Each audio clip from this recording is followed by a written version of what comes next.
আসসালামু আলাইকুম, welcome to another brand new blog video number 2। আজকে বাহিরে অনেক বৃষ্টি নামতেছে, তো অফিসে আসার সময় অনেকেই ভিজে গেছিল, ছাতা নিয়ে আসছে, ছাতা বাহিরে রেখে দিছে আমাদের রুমে। পরে কিচেনে দেখলাম আমাদের নাজমুল ভাই চা বানাচ্ছে। অফিসটা একটু ঘুরে ঘুরে দেখাচ্ছিলাম। আমাদের একটা রুমে দুইজন আমাদের কাউন্সিলর বসে আছে, মিতু আপু আর সজীব ভাই। পাশে ছিল আমাদের আইটি রুম। বের হয়ে আমাদের রুমে যখন যাই দেখি আমাদের সিনিয়র কাউন্সিলর রনি ভাই তার ফোনে খুবই ব্যস্ত। বাহিরে তো বৃষ্টি নামতেছে, ঝুম বৃষ্টি। ওই যে সামনে দেখা যাচ্ছে স্কলাস্টিকার একটা ক্যাম্পাস, বাহিরে যে ফুল গাছটার মতো দেখা যাচ্ছে ওটা ছিল কনকচূড়া। So let's go to make our khichuri bhuna. তো ফার্স্টে হচ্ছে আমাদের যে চিকেনটা ওটা বেশ ভালো করে ভেজে নেওয়া হচ্ছিল। চাল আর ডাল একসাথে মিক্সড করে ধুয়ে রাখা হয়েছে। আমাদের মিতু ম্যাম আজকে রান্না করে খাওয়াবে বিধায় সে আগে থেকেই প্রিপারেশন নিয়ে নিছে। তো এক পাশে আমি মুরগি ভাজতেছিলাম, আরেক পাশে দেখলাম যে মশলাগুলো আছে ওইগুলো ভালো করে একটু ভোনা ভোনা করে নিচ্ছিল, যাতে স্বাদটা আর একটু বেটার লাগে।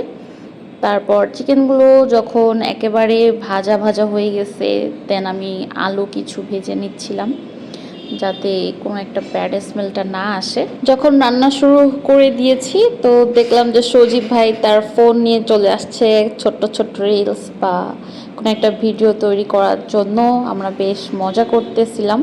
তো যখন মশলাটা বেশ ভুনা ভুনা হয়ে গেছে, মিতু আপু মশলার মধ্যে চিকেনগুলো দিয়ে একটু ভালো করে কষিয়ে নিচ্ছিল যাতে একটু ভালোভাবে মিক্সড হয়।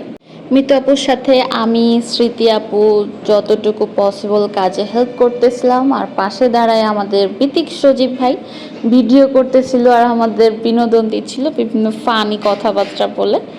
আর এদিকে আমরা হচ্ছে মিতু আপু চিকেনটা ভালো করে কষাচ্ছিল মশলার সাথে, আর আমি আলুটা ভেজে তুলে নিচ্ছিলাম। তো আমরা চিকেনটা আর মশলাটাকে ভালো করে কষাচ্ছিলাম যাতে চিকেনের মধ্যে মশলার স্বাদটা ভালো করে যায় এবং খেতে খুব সুস্বাদু হবে এজন্য। তো অনেকক্ষণ কষানোর পরে আমাদের চিকেনটা ভালো করে মিক্সড হয়ে গেলে আমরা আলুগুলো দিয়ে দেই, দিয়ে আবার কষাইতে থাকলাম, ভাজতে থাকলাম, নাড়া চাড়া এপাট ওপাট করতে করতে করতে করতে যখন ভালো করে মিক্সড হয়ে যায় আমরা আরও কিছুক্ষণ ভালো করে কষিয়ে নিলাম। বেশ জোস একটা স্মেল আসতেছিল, মনে হইতেছিল এখনই চুলার উপর থেকে কয়েক পিস উঠাই খাওয়া শুরু করে দেই। যেহেতু আমাদের রাঁধুনি আপু আজকে রান্না করতেছে, সে আমাকে সেই সুযোগটা দেয় নাই।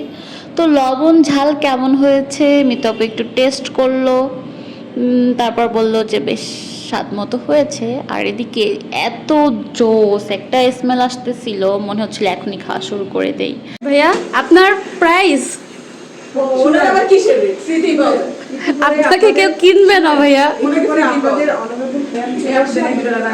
না আপনাদের নিয়ে ঢাকার কাজের বুয়া আছে। ভাই ভাই আপনার রেট কত ভাইয়া? সজীব ভাই আপনার রেট কত? সজীব ভাই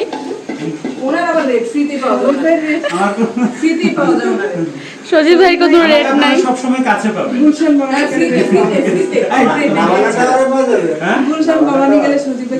আমরা সবসময় আপনাদের সহযোগিতায় কাছে পাবেন। এই যে হচ্ছে কুষ্টিয়ার কুখ্যাত ডাকাত। আপনাদের ম্যাম কিন্তু একটু করে আসে আপনাদের কেন আপনি জানেন না আজকে আইডিয়া বা বেনু। আর এই যে দেখেন জানলাতে কিছু একটা করার ট্রাই করার জন্য কি মারছে। অনেক ফাইজলামি ফান খুনসুটি মারামারির পরে চলেন আবার ফেরা যাক আমাদের রান্নার রেসিপিতে। কত দূর হলো আমাদের খিচুড়ি রান্না। এদিকে সব কিছু মশলা টশলা ভালো করে যখন বুঝতে পারলাম যে মিক্সড হয়ে গেছে, দেন আমরা প্রিপারেশন নিলাম যে চাউল এবং ডালগুলো একসাথে দিয়ে দেওয়ার জন্য।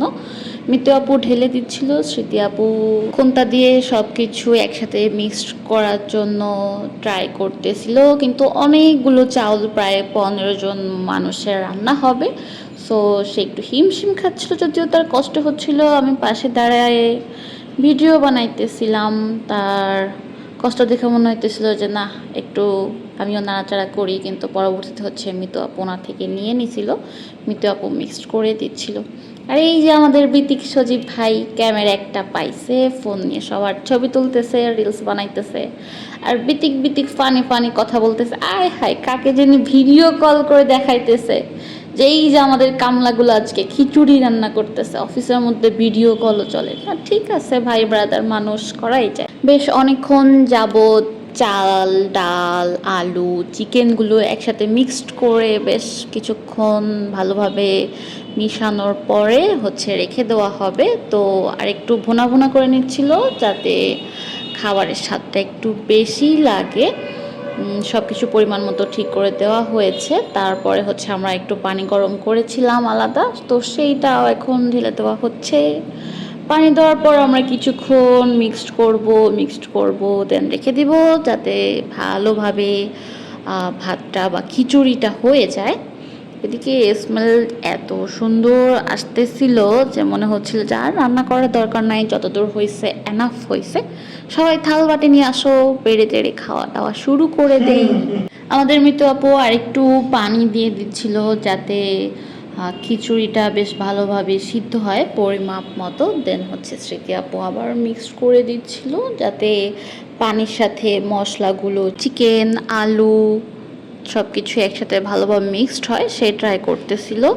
তো সব কিছু ভালোভাবে মিক্সড হয়ে গেলে আমরা কিছুক্ষণের জন্য হচ্ছে ঢাকনা দিয়ে ঢেকে দেব যাতে সব কিছু ঠিকঠাক মতো হয়ে যায়। মিতু আপু আরেকটু পানি দিয়ে দিল যাতে পানি কম না হয়ে যায় এবং চালগুলো যাতে ভালো মতো সিদ্ধ হয়ে যায়, যাতে খেতে একটু ভালো লাগে। না হলে দেখা যাবে যে ভাতগুলো এখনও সিদ্ধ হয়নি, খিচুড়িটা ততটা মজা লাগবে না। কিন্তু সমস্যা হচ্ছে আলাদা সব কিছু ভিডিও করে তাতে ভয়েস অ্যাড করা, একটু একটু করে কেটে কেটে কি বলবো মাথাতেই কিছু আসে না, এত প্যারা লাগে। তারপরে অনেক দিন পর এই ভিডিওর যেহেতু ক্লিপগুলো আমি নিয়ে রেখেছিলাম, ভাবলাম যে যেহেতু সময় আছে ক্লিপগুলো দিয়ে একটা ছোট্টখাট্ট ব্লগ ভিডিও যেহেতু হয়ে যেতেই পারে, একটা ট্রাই করাই যাক। সো ফাইনালি ভিডিওটা মেক করে ফেললাম। দেন আমাদের এই যে খিচুড়িতে কত পানি দেওয়া হয়েছে, লাস্টে যে কখন নামানো হয়েছিল ভিডিও করার কোনো সময় পাই নাই, খাইতে খাইতে সব ভুলে গেছিলাম। ফাইনালি এই যে আমাদের খিচুড়ি হয়ে গেছে, খাইতে খাইতে সবাই অনেক করে খাইছে। সাথে কিছু আমরা পেঁয়াজ এবং মরিচ অ্যাড করে নিয়েছিলাম। খিচুড়ির রান্নার টেস্ট এত মজা হয়েছিল যে খিচুড়িটা 10-এ 10 হয়েছিল। খাওয়া শেষে বিকালেই যে আমাদের ছোট্ট একটা চা পর্ব চলছিল। আমি অবশ্য কফি নিয়েছিলাম, কারণ হচ্ছে আমি বিকালে চা খাই না, কফিটা প্রেফার করি। কফিটা বেশ মজা লাগতেছিল। কয়েক সিপের ছোট্ট ছোট্ট ক্লিপ নিলাম যাতে লাস্টে অ্যাড করে দিতে পারি। বিকালে কফি খাওয়ার মজাই আলাদা, যেহেতু অফিসের ফ্রি কফি। সো খিচুড়ির ব্লগ ভিডিও আজকে এ পর্যন্তই। দেখা হবে নতুন কোনো ব্লগ ভিডিওতে। ততদিন পর্যন্ত সবাই ভালো থাকবেন, সুস্থ থাকবেন। আল্লাহ হাফেজ।